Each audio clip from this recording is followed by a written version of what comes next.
Thanks, Sloan. Keegan Cook, head volleyball coach, University of Minnesota. Nice to see you all here. Nice turnout here in the fourth iteration of this. My third. Just a lot of gratitude walking back into this space. I don't think season felt real until right about now that it's here. It's upon us. Excited to get back in the gym with my group. It's got that mix of young and old talent.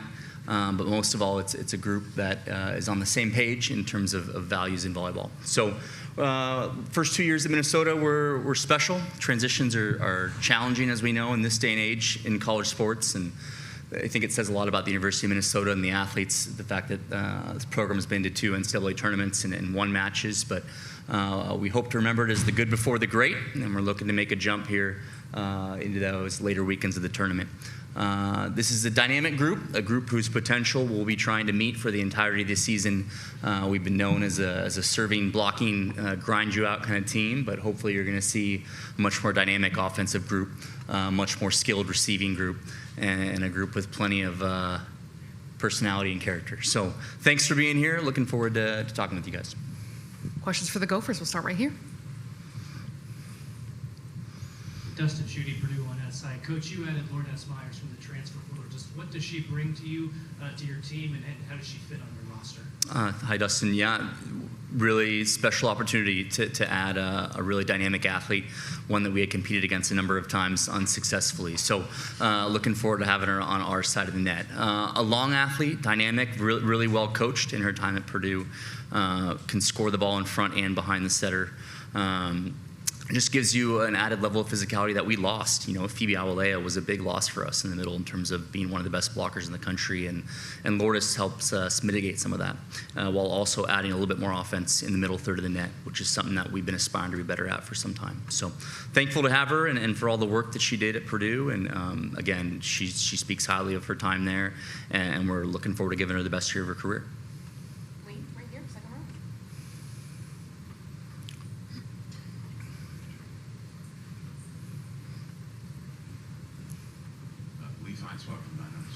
Julia, how do you explain the quantum leap you made last year? What were the keys? Yeah, I think spring of 2024, I think Keegan kind of told me, like, hey, this is your moment. If you want it, take it. I can't help you with everything, but I can coach you, and if it translates to the court, it translates. And, you know, I just had a lot of trust in Keegan and also my teammates. And so it just translated. I have a lot of, like I said, a lot of trust, and so I can listen to him all the time on the court and just get all of the feedback possible.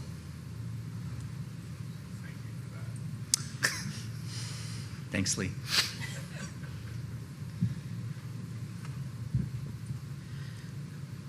Lincoln. Lincoln Area, Huskies Illustrated. Keegan, what are you looking forward to about starting the season in Sioux Falls and that environment? Scheduling is such a beast, you know, and people think you just get the matches you want where and when you want them. And, you know, one of our big principles this year was we always like to start the season with a team that we think can be playing the last weekend. You know, we played Stanford in Texas last year, and we thought Texas A&M was one of the schools we identified as being one of those teams. We're playing them in a part of the country that is pretty important, the upper Midwest. Some talented players coming out of that region. It's close to us, lots of Gopher fans. But I wanted to give them a championship match early to let them know, hey, this is what's possible. And last year we had 2 great matches, obviously against Stanford and Texas, and we're hoping to have a similar performance against Texas A&M. But you want to put your team in those spaces and see where you're at early. It gives you something to build towards. And then after that, the rest of the non-conference is against winning programs, which was one of our principles of this non-conference schedule. But certainly we're starting off right at the top in that week 0 event. You talked about that jump from good to great. So Yeah. For all of you, what is required to make that jump? I think Keegan talks a lot about the little things matter, and I think that's really important because you can be good at some skills, but if you really dig deep into the little things and the little tiny things that you're not going to see, that's what's going to get you from good to great. Yeah, I was going to say showing up every day on the court, playing for your teammates, and trying to change the habits that you're doing wrong when you're playing volleyball. I think, yeah, that's what makes you great. They know what's going on, yeah. We lost, I don't know, 6 matches by 2 points last year, right? Baylor, TCU, Wisconsin at Wisconsin. The margins are thin. Offensively, we went from 230 to 255, maybe around there, but we need to be close to hitting in the high 300s if you're really going to be talking about being at the top of the Big Ten. So that's been our focus, receiving and siding out and getting the ball across the net one time in a dynamic way, and we think that's going to be a good place to build this team from. Keegan, so like, how was your summer? Can you talk about what it was like to coach Jordan Taylor, what the experience of the two of you together, and how that will translate to Minnesota? Yeah, Lee's asking about, I had the opportunity to coach the U19 national team this summer in World Championships with 2 of our Gophers in Kelly Kinney and Jordan Taylor. And, you know, when you travel with someone for 20 days, you know everything you want to know and everything you don't want to know about them by the end of that trip. But I think what was fun to watch was just the growth at rapid speed, right? When you're in those environments against that quality of opponent, you really find out what the athlete has intangibly, and Jordan especially showed quite a bit. Our travel home was about 30 hours, you know, and I think when she got home, she was locked out of her room and had to sleep on the couch, you know, and I asked her the next day how she was doing. She said, "I'm doing great." And I just learned a lot about her in that moment, that really durable athlete, really has a great mindset, and it was fun to see her representing her country. Coach Stella Swenson couldn't be here today, just winning a gold with the U21 national team. But after having a setter for 5 straight years, what has that transition been like? And I'll ask these two as well about this new kind of chapter and her taking on that role. Yeah, she's setting you, and she's passing off you, so go ahead. Yeah, I'm excited for Stella. I think in the gym, she's already a great leader and very competitive, probably one of the most competitive kids in the gym, which, you know, that's hard because we're all very competitive, but I love competing with her. Me and her have a great bond of like what I need from her, what she needs from me. So I'm just really excited to get this season going and see her full potential. Yeah, I agree. I mean, she's young, she's just starting, but she's a great leader, as Julia said, like from the beginning. And it's so fun to play with her. She's so competitive. She makes me better every day. I make her better every day. We make each other better every day. So yeah, I'm excited to play with her this year. Yeah, pretty well said. Yeah, I'm excited. Sorry, Stella couldn't be here today. She was doing some new and exciting stuff for her. It means a lot for her to be with that USA team, and congratulations to them on getting a gold medal. But yeah, Stella's been patient. You know, in a day and age when college sports athletes and fans aren't too patient, Stella, I think, made the most of her redshirt year, and to our benefit and her benefit, we're looking forward to seeing her step foot on the path officially here pretty soon. The Big Ten's had a number of great liberos over the year too. You were a libero last year. How do you go about trying to live that legacy and kind of be the next generation of great liberos in the Big Ten? I mean, I'm just trying to work hard every day, trying to get good reps, and pushing myself every day. I mean, it's not gonna be great every match, every game, but it's just I try to be with my teammates, trying to help them, trying to get help from them, and like trying to make each other better. I mean, yeah, there were some bad moments that I was like, okay, like what am I gonna do now? Like, for example, last year Stanford game, it was a personally bad game for me. But then we had to play a Texas game, which was number 1 of that time. And yeah, I was just like, okay, if I'm gonna be a good libero, I have to be there for my teammates. I'm not gonna give up right now and just go back to my country. So yeah, so I was like, yeah. I just want to be a good teammate, and then I think with the help of my team, I'm gonna be a good libero like that. Zeynep, when you enter this 2025 season and you look back on where you started here at Minnesota, the cultural transition, learning the American game, serving, and just where you've come and just the confidence you have heading into this year. Yeah, my first year was tough because it was a whole different country, a whole different culture, a whole different language, and like everything was different. So I was trying to get used to, and I had a good role model in front of me, Kylie Murr. She helped me a lot with this transition as a libero, as a leader, as a teammate, as a friend. So it was a big difference. But last year I got this spot to play as a libero, which I was lucky. But yeah, I think I'm just trying to do my best every game, every practice with my teammates and my coaches. Lincoln. Julia, there's been big news in the college athletics landscape with house settlement, revenue sharing. Is that on your radar at all? Is that something you're concerned about? Or is that just kind of blend into the NIL landscape? Yeah, I had a conversation about revenue sharing back in January, and I know it's coming and stuff like that, but that's not why I play college sports. I play college sports to represent Minnesota and represent my home state and wear that M across my chest all the time. So yeah, it's awesome.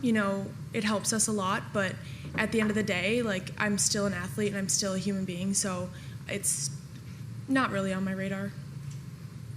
Keegan, I imagine it's on your radar. How much time do you spend thinking about revenue sharing, roster building, and kind of navigating this new world that we're living in? Yeah, I've heard some coaches say like upwards of 50% of our time. It first hit us in the fall. We had some great communication from the Big Ten and from Mark Coyle, and started planning then for this transition. And Julia knows the season ended, and I was visiting her for breakfast the next morning. I mean, that's how much it was on our radar, and to talk to her about the future and what it could look like for her.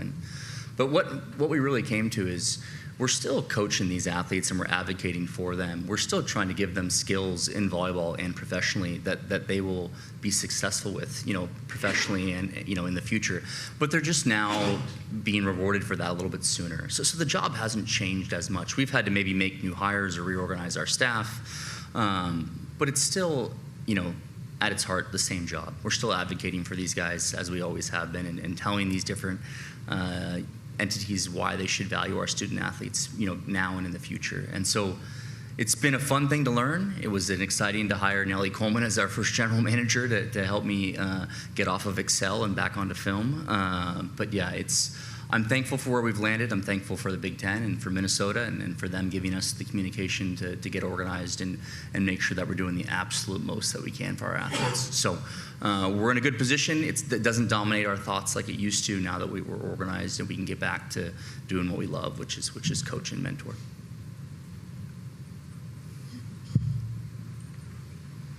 So speaking of giving all of our female athletes the respect and all of that they deserve, you guys play Vanderbilt. We don't often get to see inaugural seasons at this level. So can you talk a little bit about what that means that we get a first-year team like that, and kind of how you prepare for a team like that? Yeah, not with film, right? No, it's special. Anders' sister Meredith played at Minnesota. Anders from Minnesota. Their family has a relationship with the program, and we thought, hey, here's an opportunity to have our athletes be part of something special and to support him. And Meredith has been a wonderful supporter of the program. And again, you want to put your athletes in spaces that are memorable, and this, I think, is going to be one for sure. And so, yeah, a huge props to Vanderbilt University for starting their program. They've been building it for a while. We can't wait to get down there and be part of that. I'm sure it's going to be a rocking environment.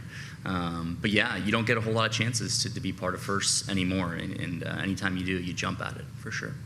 You guys excited? Yeah, I'm really excited. It just kind of shows that like women's sports and women's volleyball is growing so much, which is really cool to see. Coach Cook, maybe a bittersweet thing that happened in the offseason is one of your assistants, Kristen Kelsey, moving to her alma mater, and just your thoughts about her moving into that role, and especially at a place that means a lot to her. Boo. No, I'm just kidding. Well, just a lot of joy, just for someone who you shared, 2 years felt like 10 at the pace that we were operating at, and you could see it in that first press conference how meaningful it was for her, But we always say, coaching, you have two teams when you're a coach. You've got your players and you have your staff. And anytime one of your staff members gets to go on and do something professionally that they aspire to do, you feel a tremendous amount of pride and joy. And so, yeah, we're very happy to be her first Big Ten match and share that memory with her as well inside the PAV. But yeah, it's meaningful, right? Again, we play a lot of matches that we forget, but we have a chance to play some memorable ones, and so we're looking forward to competing against Kristen after having her on our side for a few years.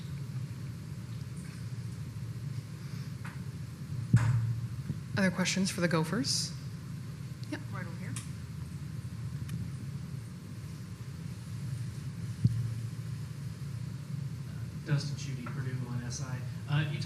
scheduling being a beast, I'm just kind of curious. A lot of teams are now kind of going into, Purdue will play Cambridge Fieldhouse, Nebraska played at Memorial Stadium. When you get those type of calls, do you have to evaluate those situations if you want to play in those environments? Do you jump at that chance no matter what, or how? What's kind of the thought process in those situations for the if you're going to be the opposing team? Yeah, again, you better have a good reason not to say yes. I think we have an obligation to be part of things bigger than ourselves. We have an obligation to grow the sport, and that really gets tested in those moments. Are you going to play in one of those venues? Hey, are you going to send this athlete to the USA team? Right. That's really where your commitment to the conference or to USA Volleyball are tested. So yeah, when we get those invites, we usually pretty quickly say yes. We're not the only decision maker now when it comes to playing in some of those venues or in those preseason events. But yeah, the fact that we're playing matches in front of crowds of 10,000 plus and filling those venues with ease is awesome. Coach, another one from me. I wanted to ask about going into year 3. I think we've had those conversations, the difference between 1 and 2. Is this kind of you set that foundation and it's full steam ahead, or what is still, within the works when you are putting your stamp on this program? Yeah, again, I just keep saying from good to great, right? I think things were stable for 2 years. We got some cultural things in place. We played some decent volleyball and had some moments. But I think the 12 weeks we had in the spring, the amount of progress our players made was the greatest indication of where we're at as a program, right? That we could teach at the level we were teaching at, that the learning was happening, it was measurable. And so I just have confidence that you'll see that this fall, that the relationships were developed enough. We knew who we were and who we needed to become, and we've just put in the kind of lonely work to get it done. So I'm excited for, again, these guys to come out, and again, there'll be some new faces, there'll be some old faces, there'll be some similar traits that you've seen with our team. There should hopefully be some new wrinkles that show off the new talent that we brought into the program. But yeah, it's been a fast and long 3 years, but it feels like home, and this is my team, and I love them, and I'm excited to coach them. Lincoln? You want to follow up on what you talked about a little earlier about hiring Nelly as a GM and one of the first people to serve in that role. Why did you want to add that, and what does Nelly bring to that position? It's just important for these athletes. We're the last place for them before they become professional athletes, and so again, they're going to leave us, and when they leave us, they enter a whole new world where we can't really help them. But we want to give them skills to be successful professionals, and part of that includes conversations, with representatives who then advocate for you to get you the best possible situation as a professional athlete. And I think Nelly, to me, someone who was a former professional player, who's been in the national team gym, who's held other places in business that involve negotiating. She's just such a great mentor for that space. She's not scared to be in any room or to advocate, courageously for what she believes in or who she believes in. And so I just wanted our athletes to be in front of her mostly, right? And the rest of it will work itself out in terms of, revenue sharing, NIL. But I was most excited about that. Anytime you get to bring somebody like Nelly back into volleyball when they've left it is a victory, right? We have so many great people leaving volleyball for different professional opportunities that it felt like a chance to win one back in our direction for college volleyball. So I think that's what I'm most excited about. All right, any last questions? I think we're about out of time. Gophers, thank you so much. Hey, thanks, guys.